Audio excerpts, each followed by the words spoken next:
Would you say the path to being a successful manager means seeking more power? Good management is supposed to be about empowering people, not authoritarian power seeking. I will explain how two researchers came to that conclusion, while I show you various apparatus designs to solve a simulated physics challenge.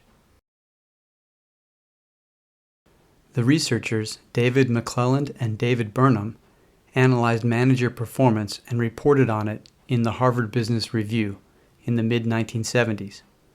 They decided there are three kinds of managers, motivated by either 1. Affiliation, 2. Accomplishment, or 3. Power. The first type wanted to be liked by people more than they wanted to get things done. You can picture the pushover boss who does not get much work done, but takes the team out for martinis after work. This was the 1970s, after all. The second type were results-oriented and wanted to get things done quickly and efficiently. Again, this was the 1970s, so you can picture a chain-smoking boss who does not care what people think, and maybe yells a lot. So the first two types either put people first or they put achievement first. McClelland and Burnham named a third kind, a manager motivated by power.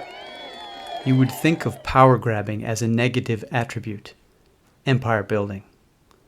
Power directed towards personal aggrandizement is authoritarian and out of favor since at least the 1970s.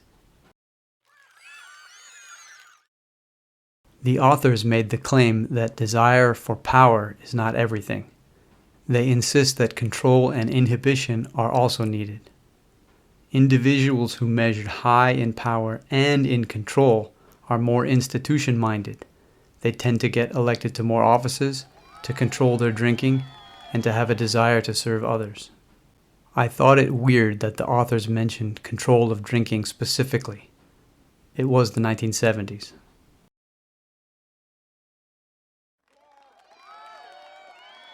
Anyway, McClelland and Burnham claim that power is still important, even in the modern 1970s, and still even today, since most companies are not democratically run. Management is an influence game, and influence is power.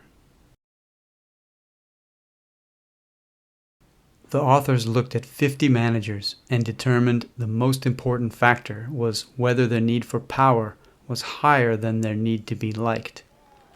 This relationship was true for about 80% of the better managers, but for only about 10% of the poor managers.